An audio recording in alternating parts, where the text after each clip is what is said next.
আসসালামু আলাইকুম। সবাইকে আমাদের চ্যানেলের পক্ষ থেকে স্বাগত জানাই। দীর্ঘ বিরতির পর আবার আপনাদের সামনে আজকে নতুন একটা পর্ব নিয়ে এসেছি। দেখতে দেখতেই বর্ষা চলে গেল। আমাদের মাঝ থেকে শরৎও বিদায় নিয়ে নিচ্ছে। বর্ষার যে বৃষ্টি সেটা মোটামুটি শেষ হয়ে যাচ্ছে বলা যায়। কারণ বাংলাদেশের উপর দিয়ে যে মৌসুমি বায়ুর কারণে বৃষ্টিপাত হয়, সেই মৌসুমি বায়ু দিন দিন কমে যাচ্ছে এবং এই অক্টোবরের আজকে 12 তারিখ। আশা করা যায় যে আগামী আর কিছুদিন অল্প পরিমাণে বৃষ্টি হবে, এরপরে আর সেরকম একটা বৃষ্টিপাত হবে না।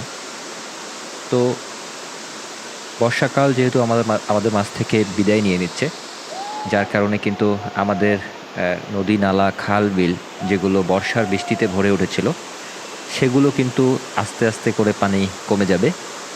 এখন এই কার্তিক মাস থেকে নভেম্বর ডিসেম্বর পর্যন্ত কিন্তু এই নদী নালা খাল বিলের যে মাছ যেগুলো হয়েছিল সেগুলো কিন্তু আস্তে আস্তে করে সবাই ধরবে। বিশেষ করে গ্রামের মানুষ যারা থাকে তারা প্রত্যেকেই বিভিন্ন পদ্ধতিতে এই মাছগুলো আহরণ করা শুরু করবে।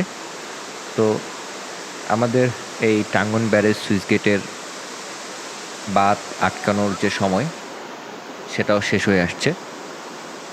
সব মিলিয়ে আর 10 থেকে 15 দিনের মতো এই বাঁধ আটকানো থাকবে, তারপরে সে বাঁধ খুলে দেওয়া হবে এবং তখন কিন্তু আমাদের সামনের যে পানি আছে সেগুলো চলে যাবে এবং একটা মাছ ধরা যে উৎসব আছে সেটা কিন্তু শুরু হবে। যেহেতু এখন বাঁধ আটকানো আছে, আপনারা দেখতে পাচ্ছেন যে নদীর ভাটির দিকে অনেকেই বড়শি দিয়ে মাছ ধরছে। সেই সাথে আমাদের এখানকার প্রফেশনাল মাছ শিকারী হালিম ভাই, তিনিও কিন্তু প্রতিদিনই কোনো না কোনো পদ্ধতিতে এখানে মাছ ধরে থাকেন। আমরা আজকে এখানকার যে মাছ ধরার চিত্র তাই আপনাদের সামনে তুলে ধরব। তো দেখা যাক যে আসলে এই জায়গাগুলো থেকে কী ধরনের মাছ ধরা হয়। আমরা আপনাদেরকে এখন যে চিত্র দেখাচ্ছি এর কয়েকদিন আগে ভালো বৃষ্টি হয়েছে। সেই বৃষ্টির সময়ের ধারণ করা যে চিত্র আছে সেগুলো আমরা পর্যায়ক্রমে আপনাদেরকে 3-4 দিনের মধ্যেই দেখাবো। তো দেখেন যে যেখান থেকে বাঁধের যে ব্লকগুলো আছে সেখানকার পরেই অনেক ডিপ একটা জায়গা। আমাদের এদিকে যেটাকে বলা হয় যে মণি বলা হয়। চোখের যেমন মণি আছে অনেক ডিপ, সেরকম নদীরও এই জায়গাটাকে আমরা মণি বলি। তো এই জায়গার ভেতরেই দেখেন যে হালিম ভাই কিন্তু ডুবে ডুবে তার জালটাকে সেট করছে এবং একটু পরেই উনি এখান থেকে কিন্তু জালটাকে তুলবে। এবং বিকালবেলা দেখতেই পাচ্ছেন যে আবহাওয়া অনেক সুন্দর, বিশেষ করে নীল আকাশ, সে সাথে এই কার্তিক মাসের শরৎকালের যে একটা সৌন্দর্য আছে সেটা কিন্তু এই নদীর তীরে ফুটে উঠেছে। তো যেহেতু হালিম ভাই এখানে ডুবে ডুবে তার জালটাকে তুলছে মাঝখান থেকে, আমরা সেদিকে যেতে পারছি না, কিন্তু আমরা অপেক্ষা করছি যে কী ধরনের মাছ উনি ধরে নিয়ে আসেন সেটা দেখার জন্যে। এই ফাঁকে একটা কথা আপনাদেরকে বলে রাখি, অনেকেই আমাদের চ্যানেলের ভিডিও দেখার পরে এখানকার যে প্রাকৃতিকভাবে যে মাছগুলো ধরা হয় সেই মাছগুলো অনেকেই কিনতে চান বা অনেকেই এই ধরনের মাছগুলো খাইতে চান। এগুলো আপনারা জানেন যে একেবারেই প্রাকৃতিক মাছ এবং নদী থেকে ধরা হচ্ছে এবং সেই চিত্রই আমরা আপনাদেরকে দেখাচ্ছি। তো আমাদের অডিয়েন্সের জন্য আমরা আপনাদের জন্যে, বিশেষ করে সামনে যেহেতু আমাদের মাছ ধরা উৎসব হচ্ছে, সেখানে প্রচুর পরিমাণে দেশি প্রজাতির মাছ ধরা হবে। তো যারা আসলে মাছ নিতে চেয়েছিলেন ইতিপূর্বে, যারা আপনাদেরকে নক করেছেন এবং ভবিষ্যতে নিতে চান, তারা আগামী 10 দিনের মধ্যেই আমাদেরকে মাছের জন্য প্রি অর্ডার করতে পারেন। এজন্য ডিসক্রিপশনে আমাদের নাম্বার দেওয়া আছে, আপনারা সেখানে যোগাযোগ করতে পারেন। আপনাদেরকে সর্বনিম্ন 5 কেজি পরিমাণের মাছ অর্ডার করতে হবে, আর অন্যান্য তথ্যগুলো আমরা আপনাদেরকে হোয়াটসঅ্যাপের মাধ্যমে জানিয়ে দিব। তো যারা আগ্রহী, আসলে আগে অনেকেই আমাদেরকে নক করেছেন বিভিন্ন জায়গা থেকে, তাদের জন্য বলছি যে আপনারা দ্রুত আমাদেরকে প্রি অর্ডার করুন, কারণ আমরা প্রি অর্ডার পেলেই ওই সময় আপনাদেরকে মাছগুলো ডেলিভারি করব এবং একেবারেই ফ্রেশ পরিষ্কার মাছ দিব।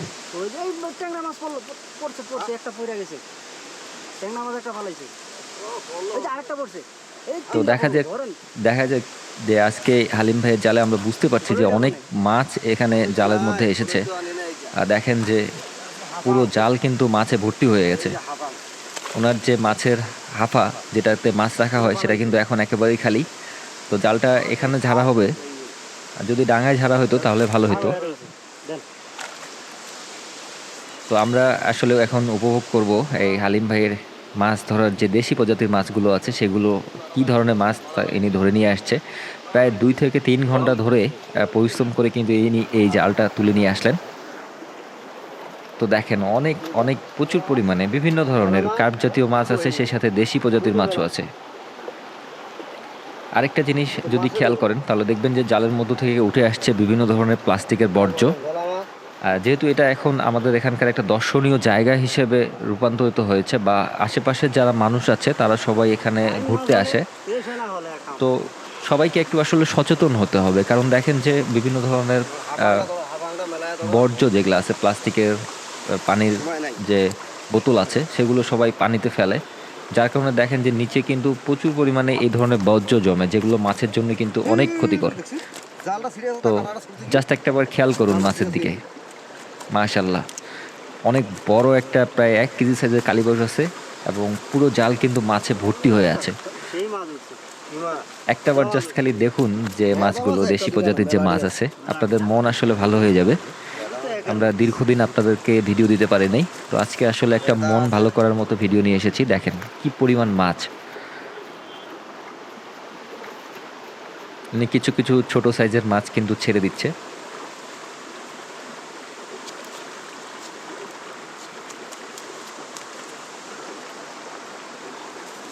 তো কালীবাউস আসলে এই মাছগুলো কিছু কিছু আছে অনেক বড় হয়ে গেছে, আর এত পরিমাণে এসেছে একটা জাল থেকেই, আসলে আমরা অবাক।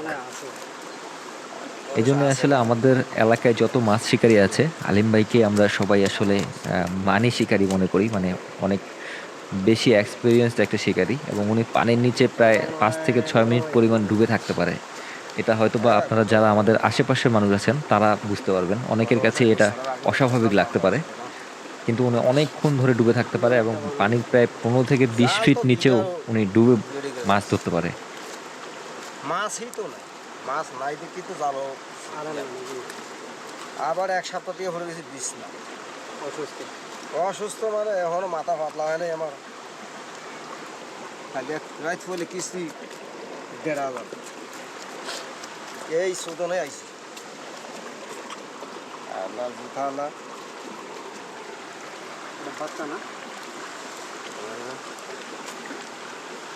পিলা মাছ একটা খেলা মানে সর্বোচ্চ কত কেজি হয় কোনটা ওই যা বাচ্চা মেলা বড় কেজি না 2-2.5 কেজি পর্যন্ত।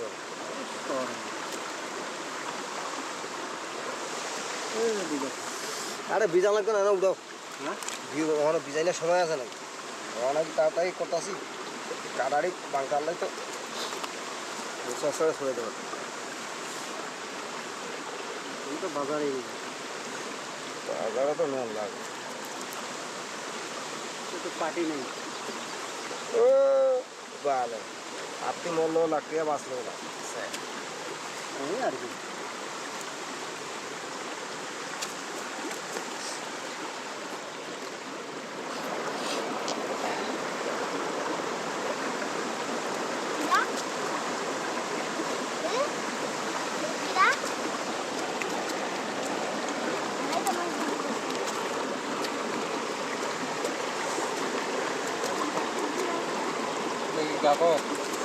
গাগর, কেউ কেউ ফুগুল, কেউ কেউ ইঠা,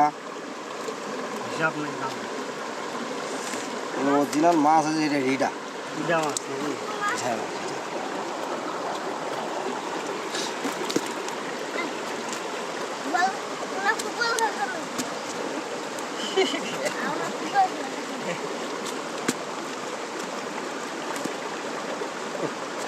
মাছ খাইতে যায় স্বাদ ভাই, ওই যে নিলাম আল্লাহ গরু গোস্তরও ফেলবো না, মাছের লগে গরুর গোস্ত তুলনা আছে।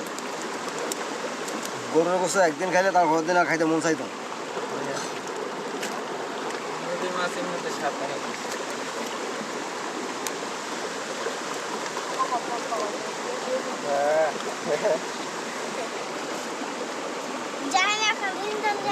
রাইসেন না রাইসেন ভাই যে তোমার এটা হচ্ছে বনরুই ওইটা বনরুই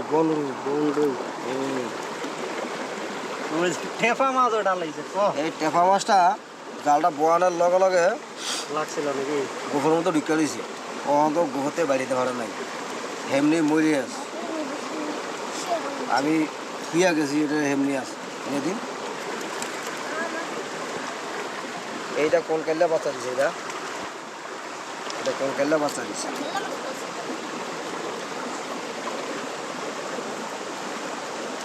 দূরে জানা বাবা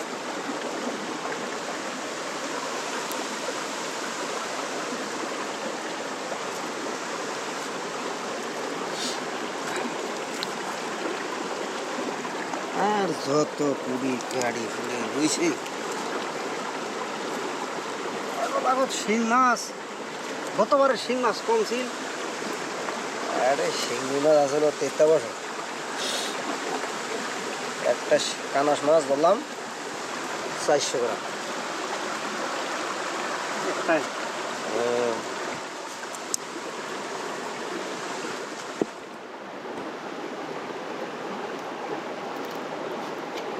তো দেখুন যে প্রচুর পরিমাণে মাছ, কিন্তু এখনো প্রায় সব মাছ কিন্তু ওনার ঝাড়তেই অনেক সময় লাগতেছে। এখনো বড় বড় মাছ যেগুলো আছে সেগুলোকে ঝাড়া হয় নাই। রুই, কাতলা, মৃগেল, ছোট মাছ, সব ধরনের মাছই কিন্তু উঠে আসছে। এই যে বাইং মাছ, এইটা হচ্ছে বাইং মাছ 4-5 জন লাগছিল আসল বাইং মাছ। ওই আর উঠটা গাইতে জালটা হয়ে আছে আমি করে হয়নি তো ডোরাসা পাইলে করতে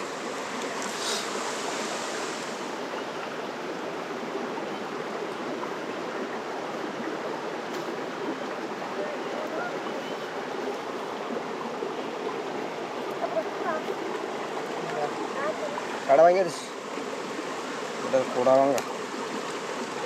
তো জাল ঝাড়তেই প্রায় 10 থেকে 15 মিনিট লাগতেছে, মানে এত পরিমাণে মাছ এই জালে থেকে উঠে আসছে। তো শুরুতেই বলছিলাম যে এই হাফাটা কিন্তু পুরোটাই খালি ছিল। তো আমরা একটু পরে দেখবো যে কি পরিমাণ মাছ উনি ধরতে সক্ষম হয়েছে, এবং আজকে উনার মন আসলে অনেক ভালো। এবার মানে প্রথমে একটা ধুইছিল খেলা দেখেছিল ভাইয়া ভাইয়া তো ধরছে আমি 800 গ্রাম 900 গ্রাম 1 কেজি মতো ধরছি। ওটাও তো মানে হাফ কেজি পার হয়ে গেলে, হাফ কেজি পার হয়েছিল না? ওটাও বিশাল বড় ছিল হে বাড়ি খালি হবে এরকম একটা কালী বস পেঁচটা তো বাইরে বলটাটা টান দিছি, বাইরে দিয়েছি আমার লগে দেয় আড়ে পেঁচ দিয়ে ধরলাম জালটা দিয়া 2টা পেঁচ দিয়ে ফাটাই গেল কেড়ে গেল গা আমার তলটাই গেল গা গেল গা করার কি আছে? কিছুই করার নেই, কিচ্ছুই নেই। জাল ফাটাই গেলাইছে হেন করার কি আছে? জালের ভিতরে থাকিলে তাইলে বোঝা গেল জালের ভিতরে থাকলে তো কামই নাই।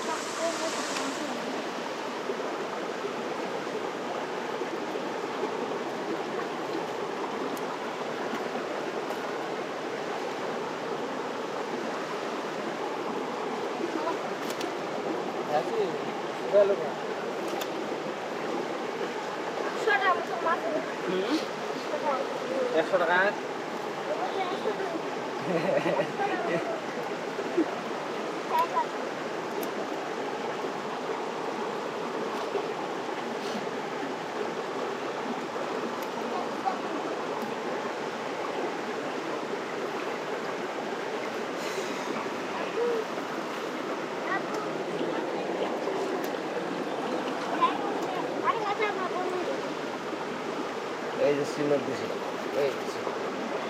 এই সিনত কেমনে বুঝেন? এই যে সিনত দিয়েছিল বাসা আছিল এই যে বোতলটা ঢোকা দেন ভাই, এটা কি বুঝান ঢোকা দে? বোতলটা দিলে জালটা আলগা থাকে, তাহলে জাল আর বলটাও লাগে না। ও আচ্ছা, মাছ থাকলে মাছে দম টম নিতে পারে। ও আচ্ছা, ঠিক আছে। বাইরে তো বাইরে একটা ফলি মাছও আছে কি ফলি মাছ সব গেছে, ওই পানি খেতে নাই। হ্যাঁ পলি মাছ আছে বিশ্ব শিয়ানা, মানে পানি খাইতে পারলে ঠিক আছে থেকে যাবে, হ্যাঁ একটু অসার কষার থাকতো। এই জায়গাটা কি পুরোটা ডিম আছে? হ্যাঁ পুরাটাই ফ্রি। নতুন লোক হয় ডিম গ্রাম 12টা বাজে। দিব, সমস্যা কি, আশা করে আইলে দিয়ে দিব। সেদিনকে যখন মাইছিল আইয়া বাপরি আলু এটা নাম দিতে পারি আর ডাকবা দিতে কত 83 আবার এনে দেশ স্বাদ হয়েছে না ভাই।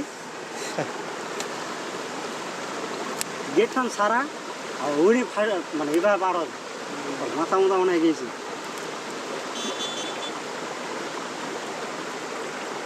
কবে বলে তো আমার ঠান্ডা হয়েছে গাড়িয়ান দেখতে বাবা। হ্যাঁ আমার জীবনের রিলিংয়ে থেকে বুঝি জাল ফিরে কে রেলের থেকে রেলের দিয়ে ফিকে নিতে কলেস্টারের নামে বলে ওই ফলসর নাম ছিল। কত কারণ না গেট সেই ছাড়া আছে, রুটে বলে ইয়াটা তাহলে সাদা হয়ে গেছে। আর ফিক দিছে না নাই, জাল আর দৌড় তো হাতে ফেথাই লইছে, ফুল তো খুললে কিন্তু আর কিছু হইল না। দৌড়ে এমন বান্ধন বাঁধছে দৌড়ে হাতে একটা শিরা বন্ধ করে লাইছে।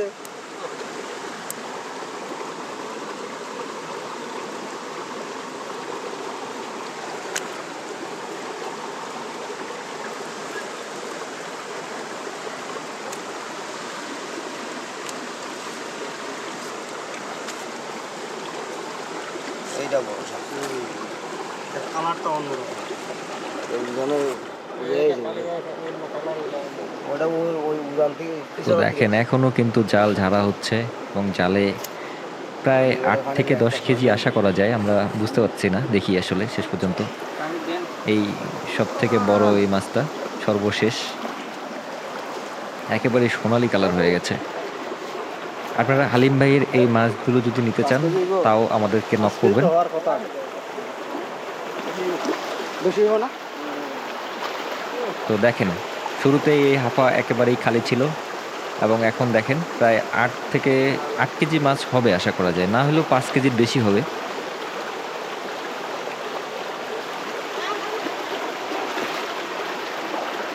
তো আসলেই অনেক ভালো একটা দিন কাটলো হালিম ভাইয়ের, সেই সাথে আমাদের। আপনাদের জন্য আজকে অনেক ভালো একটা ভিডিও নিয়ে আসতে পেরেছি, এই জন্য আমাদেরও ভালো লাগছে। তো আজকের পর্বটা আমরা এখানেই শেষ করব, দেখা হবে আগামী পর্বে। সে পর্যন্ত সবাই সুস্থ থাকুন, ভালো থাকুন, ধন্যবাদ সবাইকে।